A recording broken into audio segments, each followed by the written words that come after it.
Hello and welcome to Prayag Career Institute's English class। यह video intermediate English के लिए है और आज का टॉपिक है प्रेपोजिशंस। प्रेपोजिशंस के इस चैप्टर में जितना पार्ट हमने एक्सरसाइज 1 के लिए डिसाइड किया है उतना पार्ट हम आज स्टडी करेंगे एक्सरसाइज 1 के लिए। तो आइए एक्सरसाइज 1 के लिए आज प्रेपोजिशंस का वह पूर्व निर्धारित पार्ट, प्री डिसाइडेड पार्ट हम स्टार्ट करते हैं। प्रेपोजिशंस। तो व्हाट इज प्रेपोजिशन?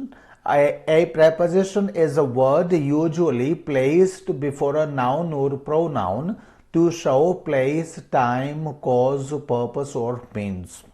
अर्थात प्रेपोजिशन एक ऐसा वर्ड होता है जो किसी नाउन और प्रोनाउन के आगे लिखा जाता है और ऐसा करके प्लेस किसी स्थान, टाइम या कारण या उद्देश्य या फिर किसी साधन की ओर इशारा किया जाता है। अर्थात प्रेपोजिशन एक ऐसा वर्ड है जो नाउन और प्रोनाउन के पहले लगा करके किसी स्थान, समय या कारण या उद्देश्य अथवा साधन को दर्शाया, दिखाया या बताया जाता है या की ओर इशारा किया जाता है। पोजीशन। अब प्रेपोजिशन की पोजीशन क्या होती है इस विषय पर हम बात करेंगे।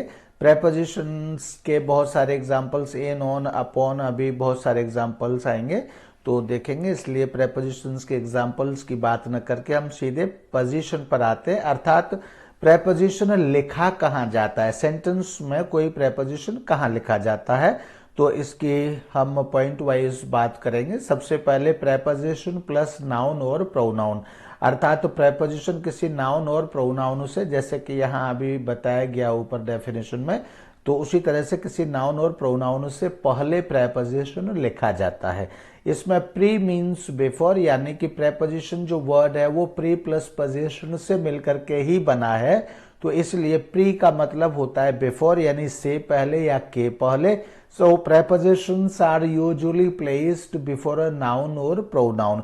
इसलिए प्रेपोजिशंस वे शब्द ही हैं जो यूजुअली नाउन या फिर किसी प्रोनाउन से पहले लिखे जाते हैं। जैसे फॉर एग्जांपल एट होम, तो होम क्या है, नाउन है यहाँ पर और इससे पहले हमने एट प्रेपोजिशन लगा दिया। इसी तरह से अबाउट हिम, यहाँ पर हिम क्या है, प्रोनाउन है और इससे पहले हमने प्रेपोजिशन लगा दिया अबाउट हिम कह दिया। ऑन द टेबल, तो यहाँ पर ऑन प्रेपोजिशन है एंड द टेबल यहाँ पर क्या है, नाउन है, तो इस तरह से नाउन से पहले हमने प्रेपोजिशन यहाँ लगा दिया। तो यह क्लियर हो गया कि नाउन या प्रोनाउन से पहले प्रेपोजिशन लिखा जाता है।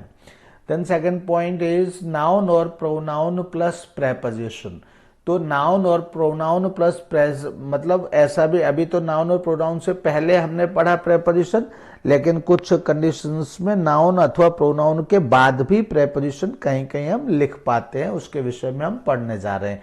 ऐसे कौन से? वैसे यूजुअली तो प्रेपोजिशन हमेशा नाउन और प्रोनाउन से पहले ही लिखा जाता है, लेकिन कुछ कंडीशंस ऐसी भी आ जाती हैं जिनमें नाउन और प्रोनाउन के बाद भी प्रेपोजिशन लिखा जाता है, जिसलिए यहाँ लिखा है नाउन और प्रोनाउन प्लस प्रेपोजिशन। तो a preposition can also occur at the end of the sentence as in the following constructions. तो कुछ कंडीशंस ऐसे भी होती है जैसे कि फॉलोइंग कंस्ट्रक्शन, यानी कि यहाँ पे नीचे कंस्ट्रक्शन दिए गए हैं। इस प्रकार के कंस्ट्रक्शंस में आपको देखने को मिलेगा कि कुछ कंडीशंस में प्रेपोजिशन को सेंटेंस के लास्ट में भी लिखा जा सकता है, अर्थात वाक्य के अंत में भी लिखा जा सकता है। वाक्य के जब अंत में लिखा जाता है तो वहां पर नाउन और प्रोनाउन प्लस प्रेपोजिशन यही भूमिका या यही कंस्ट्रक्शन यहां पर होता है। जैसे for example A question word, question यानी क्वेश्चंस में क्वेश्चन वर्ड आते हैं तो उनके बाद में हम प्रेपोजिशन को लिख सकते हैं। जैसे a preposition placed before a question word in an interrogative sentence changes its position. यहाँ पर कोई प्रेपोजिशन जो किसी इंट्रोगेटिव सेंटेंस में किसी क्वेश्चन वर्ड से पहले लिखा होता है वो अपनी पोजीशन को क्या कर देता है, चेंज कर देता है। It is usually placed at the end of a question particularly in spoken English. ये अधिकांशतः उस क्वेश्चन के लास्ट में लिखा जाता है और यूजुअली, पर्टिकुलरली मतलब विशेष रूप से स्पोकन इंग्लिश में, यानी कि बोलचाल वाली जो अंग्रेजी है इसमें तो अधिकांशतः अगर कोई क्वेश्चन इंट्रोगेटिव सेंटेंस है और इंट्रोगेटिव सेंटेंस में किसी क्वेश्चन वर्ड से पहले कोई प्रेपोजिशन आया है तो उस प्रेपोजिशन को, हालांकि वहां भी उचित होता है लेकिन वहां न लिख करके यूजुअली स्पोकन इंग्लिश में उसको लास्ट में लिख दिया जाता है। The structure of such question is, इस तरह के क्वेश्चन का जो स्ट्रक्चर होता है वह इस प्रकार होता है, जैसे क्वेश्चन वर्ड होता है, उसके बाद फिर कोई वर्ब आती है, उसके बाद फिर कोई सब्जेक्ट आता है, सब्जेक्ट के बाद में प्रेपोजिशन लिख दिया जाता है। जैसे what is this box for, तो यहाँ जो इस स्ट्रक्चर के मुताबिक पहले क्वेश्चन वर्ड, तो व्हाट क्या है क्वेश्चन वर्ड, उसके बाद इज क्या है वर्ब, और उसके बाद में फिर सब्जेक्ट दिस बॉक्स हो गया, व्हाट इज दिस बॉक्स, और उसके बाद में फिर प्रेपोजिशन। तो what is this box for, what is this laptop for, what is this mobile for, what is this money for, what is this pen for. इस तरह से बहुत सारे सेंटेंसेस हम ऐसे बना सकते हैं। Not for what is this box, हम इसको ऐसे नहीं लिखते हैं, मतलब ऐसे नहीं बोलते हैं for what is this box, बल्कि इसको हम what is this box for इस तरह से ही लिखते या बोलते हैं usually. Similarly which room did you sleep in, और इसी तरह से हम which room did you sleep in कहते हैं, ना कि in which room did you sleep, ऐसे नहीं कहते हैं। इसी तरह से whom are you looking at कहते हैं, ना कि eight home are you looking, यानी ये जो है यहाँ पर एट वॉट नहीं कहते या फॉर वॉट नहीं कहते, उसी तरह से यहाँ पर यानी सबसे पहले क्वेश्चन वर्ड, उसके बाद वर्ब, उसके बाद सब्जेक्ट, सब्जेक्ट के बाद प्रेपोजिशन, इस सीक्वेंस में ही या क्रम में हम शब्दों का प्रयोग करते हैं। तो at home are you looking नहीं कहते, home are you looking at कहते हैं। इसी तरह से where does he come from नहीं कहते, where does he come from कहते हैं, ना कि from where does he come, इस तरह से नहीं कहते। यानी कि क्वेश्चन वर्ड से पहले प्रेपोजिशन नहीं लगाते हैं, बल्कि इंट्रोगेटिव सेंटेंस में क्वेश्चन वर्ड के सामने या के पहले न लगा करके उस सेंटेंस के लास्ट में लगाते हैं। तो where does he come from यहां पर जिस तरह से लगा हुआ है इसी तरह से लगाते हैं। इसके बाद है रिलेटिव क्लॉज। तो रिलेटिव क्लॉज क्या होती है, जो किसी के साथ रिलेशन इस्टेब्लिश करती है किसी नाउन या प्रोनाउन के साथ, उसको हम रिलेटिव क्लॉज कहते हैं। इसको हम एडजेक्टिव क्लॉज भी कह सकते हैं। A preposition placed before a relative pronoun changes its position. तो a preposition placed before a relative pronoun, यानी कि जो प्रेपोजिशन रिलेटिव प्रोनाउन से पहले लिखा जाता है या लिखा हुआ होता है पहले से, चेंजेस इट्स पोजीशन, वो अपनी पोजीशन को चेंज करता है। And it is placed at the end of the relative clause, यानी कि एडजेक्टिव क्लॉज, और इसको रिलेटिव क्लॉज के अंत में यानी कि सेंटेंस के लास्ट में लिखा जाता है। इस रिलेटिव क्लॉज को एडजेक्टिव क्लॉज भी हम कहते हैं। इसको हम एडजेक्टिव क्लॉज इसीलिए कहते हैं क्योंकि यह रिलेटिव क्लॉज के रूप में यह किसी नाउन या प्रोनाउन को क्वालिफाई कर रही होती है, इसलिए हम इसको एडजेक्टिव क्लॉज कहते हैं। जैसे the house in which I live, तो ये जो इन विच आई लिव है ये हाउस को क्वालिफाई कर रहा है, एडजेक्टिव की तरह इसको मॉडिफाई कर रहा है, इसलिए हम इसको रिलेटिव क्लॉज तो है ही ये, उसके साथ यह इसको हम एडजेक्टिव क्लॉज भी कह सकते हैं। तो यहां पर देखिए ये क्या है, रिलेटिव क्लॉज में विच से पहले यहां पर प्रेपोजिशन आ रहा है। तो ये क्या है, preposition placed before a relative pronoun. तो a preposition placed before a relative pronoun changes its position, ये अपनी पोजीशन को चेंज कर देता है। It is placed at the end of the relative clause. तो रिलेटिव क्लॉज कहाँ है, विच आई लिव यहां पर है रिलेटिव क्लॉज, मतलब रिलेटिव क्लॉज का एंड यहां पर है। तो ये यहां पर यानी लिव के बाद इसको लिखा जाना चाहिए, इनको यानी कि प्रेपोजिशन को लिव के बाद लिखा जाना चाहिए। तो यहां पर देखिए हमने लिख दिया the house I live in is small. यहां हालांकि विच है, विच को हम यहाँ हिडन भी हो सकता है, कंसील भी हो जाता है और लिख भी सकते हैं। तो the house in which I live is small की जगह the house I live in is small, यहां पर यह हमने इस तरह से लिख दिया, यानी कि जो प्रेपोजिशन है वो हमने रिलेटिव क्लॉज के लास्ट में लिख दिया। इसी तरह से the people to whom I am talking are total strangers. तो यहां पर भी देखिए क्या होगा, यहां पर रिलेटिव प्रोनाउन से पहले लिखा हुआ है, रिलेटिव प्रोनाउन से पहले लिखा हुआ है टू, तो ये यहाँ न लिख करके कहाँ पर होना चाहिए, लास्ट में आना चाहिए, रिलेटिव क्लॉज के लास्ट में। तो रिलेटिव क्लॉज का एंड कहाँ पर हो रहा है, टॉकिंग पर हो रहा है। तो इसलिए यहाँ पर यह प्रेपोजिशन जो टू है वह यहाँ पर आना चाहिए और होना चाहिए the people whom I am talking to, the people whom I am talking to are total strangers. इस तरह से यहाँ पर देखिए the people I am talking to are total strangers, इस तरह से। तो रिलेटिव क्लॉज में जो प्रेपोजिशन रिलेटिव प्रोनाउन से पहले लिखा होता है उसको हम रिलेटिव क्लॉज के लास्ट में लिख देते हैं। रिलेटिव प्रोनाउन रिलेटिव क्लॉज में रिलेटिव प्रोनाउन से पहले जो प्रेपोजिशन लिखा होता है उसको हम रिलेटिव क्लॉज के लास्ट में, यहाँ पर रिलेटिव क्लॉज के लास्ट में लिख देते हैं। तो इस तरह से अब यहाँ पर देख लीजिए रिलेटिव क्लॉज क्या है। रिलेटिव क्लॉज वह है जिसमें कि कोई रिलेटिव प्रोनाउन आकर के उसके पहले किसी नाउन से रिलेशन एस्टेब्लिश करता है, बताता है, उसी को हम रिलेटिव क्लॉज कहते हैं। जब पूरा का पूरा सेंटेंस इसका काम रिलेशन एस्टेब्लिश करने का काम करता है तब हम उसको पूरे को ही relative clause कहते हैं। Note in such relative clauses the relative pronoun whom or which is usually left out। तो इनमें whom और which जैसे जो words हैं relative pronoun इनको usually छोड़ दिया जाता है, तो वही यहाँ पर छोड़ दिए गए हैं, आपने देखा। Then now next point is, अभी हम नेक्स्ट पॉइंट की तरफ बढ़ रहे हैं। ओके, सो अब next point is C point. देखिए यहाँ हमने कहा कि नाउन और प्रोनाउन से पहले लिखा जाता है प्रेपोजिशन को, फिर हमने कहा कि नाउन और प्रोनाउन के बाद में भी लिखा जाता है। तो किन किन कंडीशंस में लिखा जाता है वो हम पढ़ रहे हैं।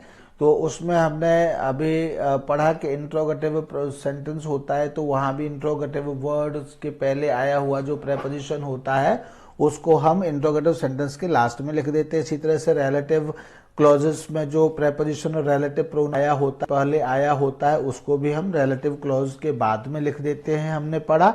इसके बाद सी पॉइंट पर अब हम आते हैं, जो एक्सक्लेमेशंस होते हैं, यानी एक्सक्लेमेशंस मतलब एक्सक्लेमेटरी जो सेंटेंसेस होते हैं, इनमें भी in exclamations to a preposition is moved to the end of the sentence. तो जो एक्सक्लेमेटरी सेंटेंसेस होते हैं इनमें भी प्रेपोजिशन को एक्सक्लेमेटरी सेंटेंसेस के लास्ट में लिखा जाता है, कहीं बीच में नहीं लिखा जाता है। जैसे for example what a world we live in, तो यहाँ पर what a world we live in कहा जाएगा, ना कि what in what world we live. मतलब ऐसे नहीं, इन व्हाट नहीं कहा जाएगा बल्कि what world we live in. हालांकि इन आया तो व्हाट के लिए है, हम किस तरह के संसार में रहते हैं, तो in what a world we live. लेकिन यहाँ इसको ऐसे न कह के what a world we live in, यानी एक्सक्लेमेटरी सेंटेंसेस में प्रेपोजिशन अगर कोई इंट्रोगेटिव वर्ड के साथ आता है तो हम, हालांकि इंट्रोगेटिव वर्ड यहाँ पर नहीं होते हैं, ये तो इसको एक्सक्लेम करने वाले ही वर्ड्स बन जाते हैं, लेकिन इनके साथ अगर कोई प्रेपोजिशन आता है तो वह लास्ट में लिखा जाता है, उनके साथ नहीं लिखा जाता है। So what a world we live in इस तरह से कहा जाता है। इसी तरह से what a fellow to travel with, what a fellow to travel with, इस तरह से प्रेपोजिशन यहाँ कि मतलब किस प्रकार का आदमी है जिसके साथ हम यात्रा कर रहे हैं तो या करते हैं। तो what a fellow to travel with इस तरह से आता है, ना कि विद व्हाट ऐसे नहीं आता है। तो एक्सक्लेमेटरी सेंटेंसेस में भी हम, यानी इंट्रोगेटिव सेंटेंसेस में प्रेपोजिशन को हम लास्ट में लिख देते हैं, रिलेटिव क्लॉज में भी हम प्रेपोजिशन को सेंटेंस के लास्ट में लिख देते हैं, एक्सक्लेमेटरी सेंटेंसेस में भी हम प्रेपोजिशन को सेंटेंस के लास्ट में लिख देते हैं। और उसके बाद अब आता है डी पॉइंट, पैसिव वॉइस। तो पैसिव वॉइस में भी हम क्या करते हैं, पैसिव वॉइस में भी in the passive construction the preposition is placed at the end of the sentence, यानी कि पैसिव कंस्ट्रक्शन में भी, यानी पैसिव वॉइस के सेंटेंसेस में भी प्रेपोजिशन को हम eight the end of the sentence लिख देते हैं, यानी सेंटेंस के लास्ट में लिख देते हैं, सेंटेंस के अंत में लिख देते हैं। The case is being looked into, तो the case is being looked into, तो यहाँ लुक्ड के बाद इनटू प्रेपोजिशन कहाँ आया, लास्ट में आया। हालांकि ये वर्ब के साथ ही आना था, हालांकि ये वर्ब के साथ ही होता है तो इसलिए हम वर्ब के साथ ही इसको लिखते हैं। हालांकि इसका इनटू का जो ऑब्जेक्ट है वो केस है और केस यहाँ पर सब्जेक्ट बन गया है, तो इसलिए ऐसा नहीं है कि हम केस के साथ ही इनटू को हम लिख दें। केस यानी इसका ऑब्जेक्ट है, ये सब्जेक्ट बन जाता है, लेकिन प्रेपोजिशन अपनी जगह ही रहता है। तो इस तरह से पैसिव वॉइस में भी हम इस तरह के सेंटेंसेस में प्रेपोजिशन को सेंटेंस के लास्ट में ही लिखते हैं। Such a situation can't even be thought of, ये जो इसमें प्रेपोजिशन आते हैं पैसिव वॉइस में, इन्हीं वर्ब्स के साथ ही आने होते हैं, इसलिए इनको हम वर्ब के बाद ही लिखते हैं। Who was this symphony composed by, तो यहां पर ये जो by है ये who के साथ आना चाहिए, लेकिन who के साथ ना आकर के हम इसको composed के साथ ही लिखते हैं, और इस तरह से प्रेपोजिशन को पैसिव वॉइस में हम लास्ट में लिखते हैं। सो who was this symphony composed by ऐसे लिखते हैं, by whom या by who ऐसे हम नहीं लिखते हैं। Next point is correct usage of prepositions. तो प्रेपोजिशंस का और करेक्ट यूसेज क्या होता है। अभी तो हम पोजीशन की बात कर रहे थे, तो पोजीशन में हमने जाना कि प्रेपोजिशन हम हमेशा नाउन और प्रोनाउन से पहले लिखते हैं, लेकिन कुछ परिस्थितियों में जैसे कि इंट्रोगेटिव सेंटेंस में हम प्रेपोजिशन सेंटेंस के लास्ट में लिख देते हैं, रिलेटिव क्लॉज में हम सेंटेंस के लास्ट में लिख देते हैं प्रेपोजिशन को, एक्सक्लेमेटरी सेंटेंस में भी हम प्रेपोजिशन को सेंटेंस के लास्ट में लिख देते हैं, और पैसिव वॉइस में भी सेंटेंस को प्रेपोजिशन को हम सेंटेंस के लास्ट में लिख देते हैं। इसके बाद हमारा थर्ड पॉइंट है करेक्ट यूसेज ऑफ प्रेपोजिशंस। तो प्रेपोजिशंस के करेक्ट यूसेज क्या क्या होते हैं, कैसे होते हैं, कहाँ कहाँ प्रेपोजिशन को हमें यूज करना होता है, तो ये अब हम डिस्कस करेंगे। नंबर 1, प्रेपोजिशन प्लस जेरंड, यानी प्रेपोजिशन के बाद हमेशा जेरंड आता है, प्रेफर किया जाता है। Preposition always takes a gerund not an infinitive. यहां लिखा हुआ है कि इन्फिनेटिव नहीं आता है, लेकिन एक केस में प्रेपोजिशन के बाद, यानी एक प्रेपोजिशन ऐसा है अबाउट, तो अबाउट के बाद में टू यानी इन्फिनेटिव ही अधिकांशतर आता है। अबाउट को छोड़ दे तो सभी, यहां पर ये ध्यान रखिए कि प्रेपोजिशन के बाद, सभी प्रेपोजिशंस के बाद हमेशा जेरंड आता है। अगर वर्ब आनी है तो वह जेरंड फॉर्म में आती है, और जेरंड का मतलब है वर्ब प्लस आईएनजी। जैसे for example Anand insisted on, तो यहां ऑन क्या है, प्रेपोजिशन है, तो ऑन टू लीव न कह करके ऑन लीविंग एट वंस कहा जाएगा। Anand insisted on leaving at once. इसी तरह से she was granted leave for, चूंकि यहाँ फॉर प्रेपोजिशन आ गया तो अब इसके साथ फॉर टू विजिट या फॉर विजिट न कह करके फॉर विजिटिंग कहा जाएगा, यानी कि प्रेपोजिशन के बाद अगर वर्ब आएगी तो वह यूजुअली जेरंड फॉर्म में आएगी। तो she was granted leave for visiting her uncle, इस तरह से कहा जाएगा, for visiting her uncle. There is no harm in, यहां इन आ गया तो इसके बाद अगर वर्ब आएगी तो वह जेरंड फॉर्म में यानी आईएनजी फॉर्म में ही आएगी। So there is no harm in repeating the experiment. There is no harm in, इनके बाद यहाँ प्रेपोजिशन यानी आईएनजी फॉर्म में ही कोई वर्ब आएगी, in repeating the experiment। यहाँ ये क्यों आती है प्रेपोजिशन के बाद आईएनजी फॉर्म में ही क्यों आती है, क्योंकि वर्ब प्रेपोजिशन के बाद हमेशा नाउन आता है या प्रोनाउन आता है, तो वर्ब प्रोनाउन तो बनती नहीं है, तो वर्ब नाउन बन जाती है, और इसको नाउन तभी बनाया जा सकता है या तो ये इन्फिनेटिव बने या फिर ये जेरंड बने। और प्रेपोजिशन के बाद इन्फिनेटिव आता नहीं है और प्रेपोजिशन के बाद नाउन ही आता है, तो वर्ब को नाउन फॉर्म में लाने के लिए उसको जेरंड फॉर्म में ही बनाना पड़ेगा, इसलिए इसके साथ हमेशा जेरंड फॉर्म यानी कि वर्ब की आईएनजी फॉर्म ही आती है। प्रेपोजिशन होगा और उसके साथ वर्ब आएगी तो फिर उसके साथ वर्ब प्लस आईएनजी फॉर्म ही आएगी, यह ध्यान रखेंगे। नोट, बट और एक्सेप्ट यूज्ड एज प्रेपोजिशन, यानी बट और एक्सेप्ट का प्रयोग जब प्रेपोजिशन के रूप में किया जाता है, takes an infinitive not a gerund, तब ये इन्फिनेटिव लेते हैं, इनके साथ जेरंड नहीं आता है। यानी कि बट और एक्सेप्ट ये दो प्रेपोजिशंस की तरह भी, बट कंजंक्शन भी होता है, लेकिन ये कंजंक्शन के अलावा ये प्रेपोजिशन की तरह भी यूज होते हैं, और जब ये प्रेपोजिशन की तरह यूज होते हैं तब इनके बाद इन्फिनेटिव आता है, न कि जेरंड आता है। ये एक विशेष नोट है। जैसे for example he does nothing but watch TV, तो ये जो वॉच है ये बेयर इन्फिनेटिव है। बेयर इन्फिनेटिव मतलब इन्फिनेटिव विदाउट टू। तो ही डज नथिंग, वह कुछ नहीं करता है, बट और except watch TV all the time. तो यहाँ ये जो वॉच है, पहले तो बट और एक्सेप्ट के बाद ये इन्फिनेटिव आया है और इन्फिनेटिव विदाउट टू आया है। बेयर इन्फिनेटिव आया है, इन्फिनेटिव विद टू नहीं आया है, ये ध्यान रखेंगे। तो ही डज नथिंग बट और except watch TV all the time, इस तरह से। यानी बट और एक्सेप्ट जब ये प्रेपोजिशन की तरह यूज होते हैं तो इनके बाद इन्फिनेटिव आता है, जेरंड नहीं। ये इस एग्जांपल से प्रूव हुआ। इसके बाद इलिप्सिस ऑफ प्रेपोजिशन। तो इलिप्सिस ऑफ प्रेपोजिशन का मतलब क्या होता है? Ellipsis means emission. तो इलिप्सिस का मतलब क्या होता है? अमिशन। अमिशन का मतलब होता है छोड़ना, त्यागना। तो when two or more words require the same preposition, जब दो या दो से ज्यादा शब्द सेम प्रेपोजिशन को, यानी उसी प्रेपोजिशन को जो पहले के साथ यूज किया गया है, पहले शब्द के साथ जो प्रेपोजिशन यूज किया गया है, जब उसी शब्द को दूसरा भी प्रेपोजिशन लेना चाहता है या साथ आता है, only one preposition is retained and the rest are omitted। यानी एक ही प्रेपोजिशन कई शब्दों के साथ आ रहा है तो ऐसी स्थिति में केवल एक प्रेपोजिशन को तो लिखा जाता है और बाकी सब मिटा दिए जाते हैं, यानी बाकी सब हटा दिए जाते हैं। तो यानी अगर एक ही प्रेपोजिशन एक से ज्यादा शब्दों की आवश्यकता है तो फिर एक ही प्रेपोजिशन लिखा जाता है और बाकी सब हटा दिए या मिटा दिए जाते हैं या डिलीट कर दिए जाते हैं। इसी को हम इलिप्सिस ऑफ प्रेपोजिशन कहते हैं।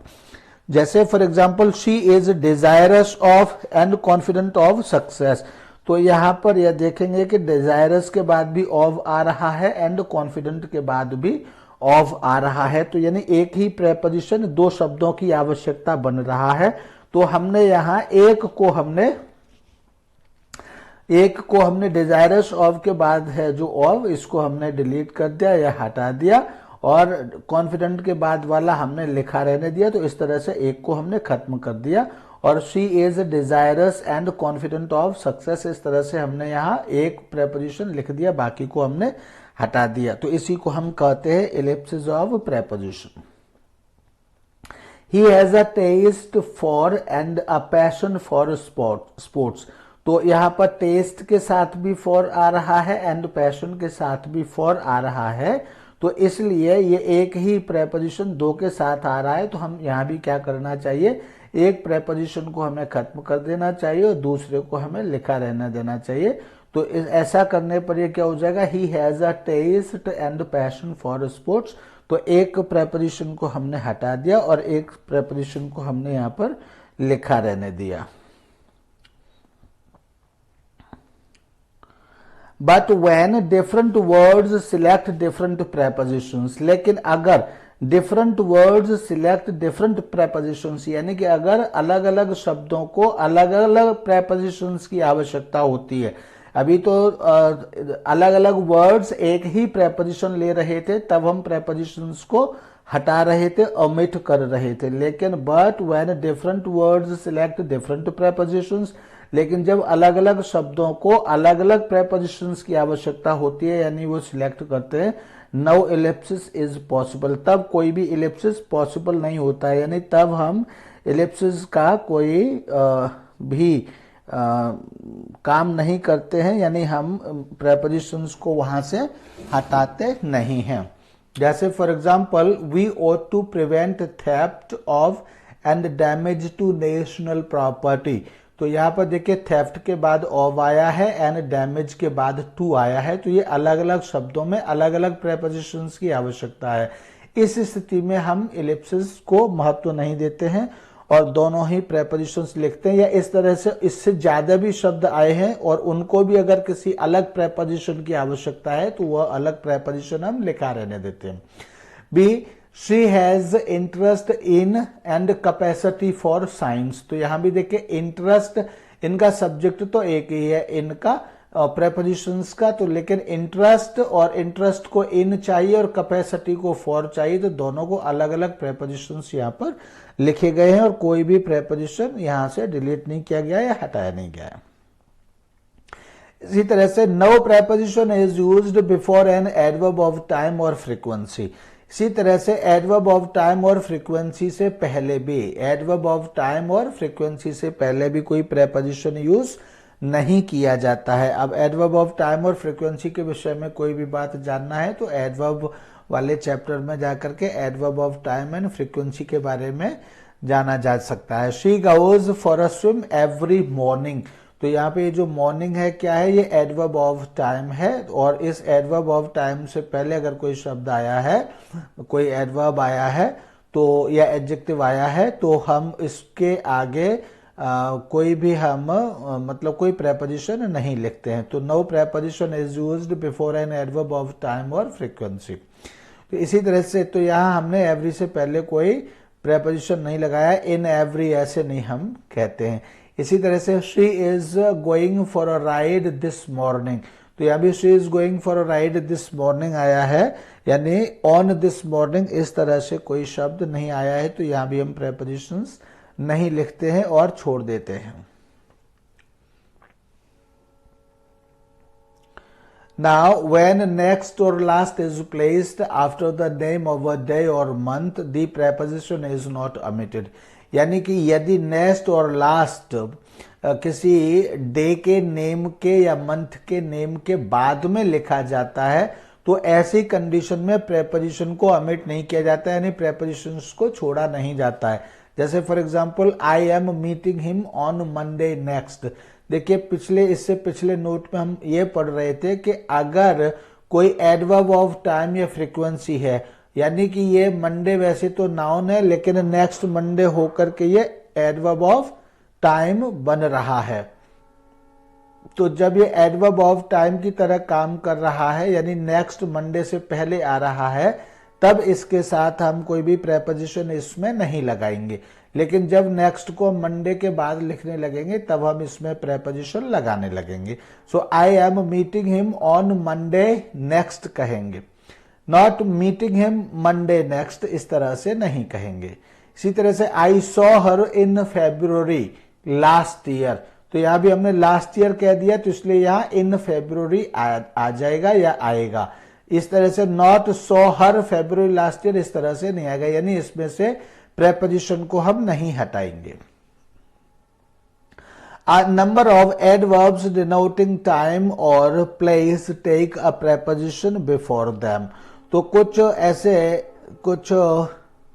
कुछ ऐसे a number of adverbs denoting time और place, कुछ ऐसे adverbs होते हैं जो time और place को denote करते हैं, वे अपने साथ प्रेपोजिशंस लेते हैं, उनके साथ प्रेपोजिशंस को यूज किया जाता है, यह ध्यान रखेंगे।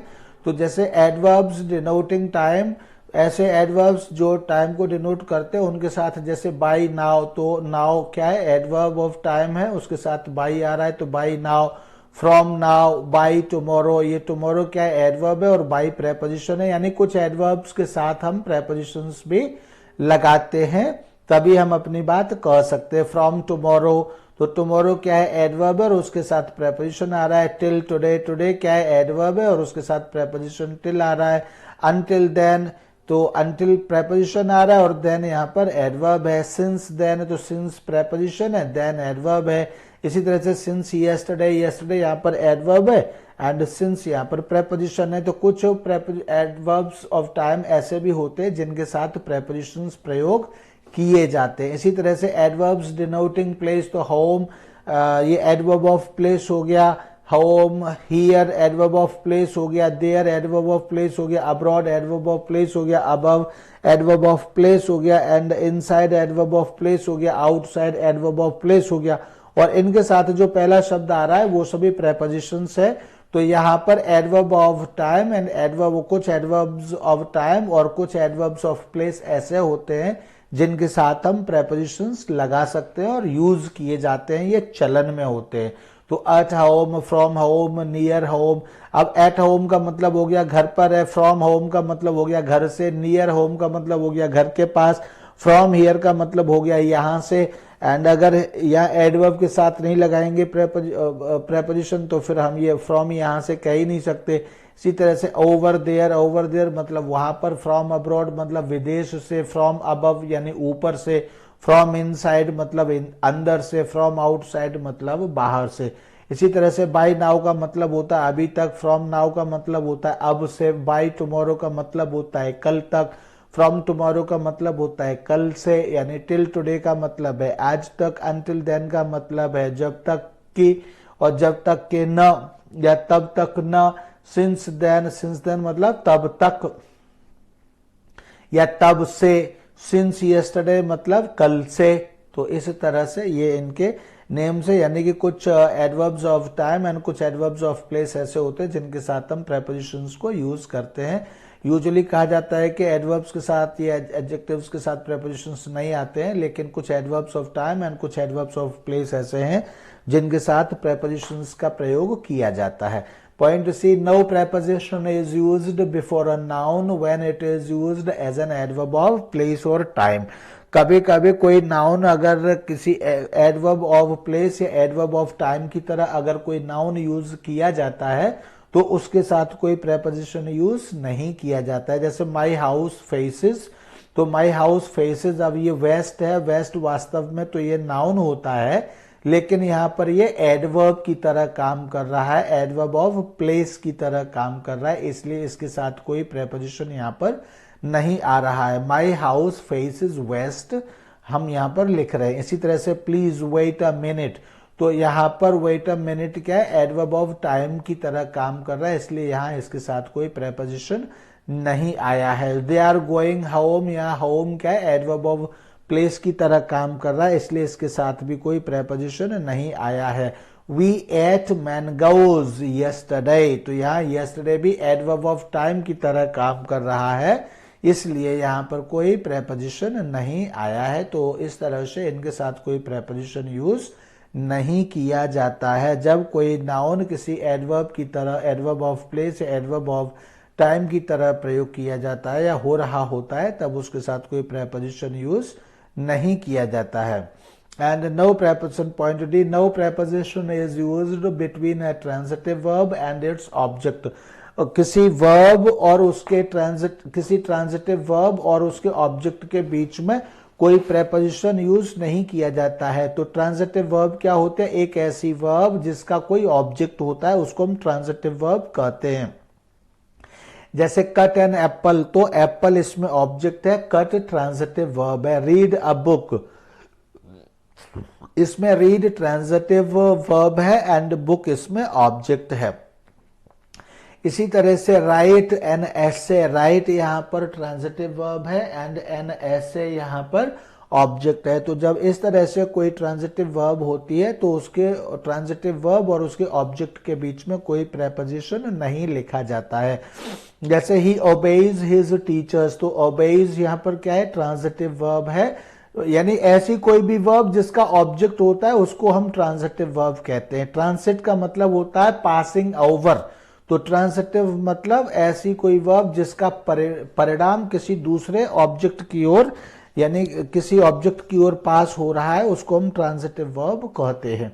तो ही ओबेज हिज टीचर्स, यानी ओबेज यहाँ पर ट्रांजिटिव वर्ब है और टीचर्स इसका ऑब्जेक्ट है, तो इसके बीच में कोई प्रेपोजिशन नहीं आ रहा है। ऐसे नहीं, नॉट ओबेज टू ऐसे नहीं कहेंगे, ओबेज टू हिज टीचर्स इस तरह से नहीं कहेंगे। शी रिजेंबल्स हर मदर, तो यहाँ पर रिजेंबल्स तो ट्रांजिटिव वर्ब है और मदर यहाँ पर इसका ऑब्जेक्ट है, तो लेकिन रिजेंबल्स टू नहीं कहेंगे, टू हर मदर या और कुछ नहीं कहेंगे, शी रिजेंबल्स हर मदर ही कहेंगे। इसी तरह से I have signed all letters, यहाँ साइंड ट्रांजिटिव वर्ब है, लेटर्स इसका ऑब्जेक्ट है, तो साइंड और लेटर्स के बीच में कोई प्रेपोजिशन नहीं लगाते हैं और सिर्फ साइंड ऑन या साइंड टू नहीं लिखते बल्कि साइंड ऑल लेटर्स ही लिखते हैं। ही इन्वेस्टिगेटेड द केस, तो यहाँ इन्वेस्टिगेटेड यहाँ पर ट्रांजिटिव वर्ब है एंड द केस यहाँ पर इसका ऑब्जेक्ट है, तो इन दोनों के बीच में कोई प्रेपोजिशन हम नहीं लगाते हैं। तो ये आपका फर्स्ट एक्सरसाइज के लिए इतना ही हमने निर्धारित किया था। तो इतना हो गया, और इसके बाद में अब आपका दूसरा आपका पॉइंट दूसरा वीडियो में अब इससे आगे का मैटर लिया जाएगा। तो आज के लिए यहीं पर thank you, that's all for today, and अगले वीडियो तक के लिए thank you and bye bye.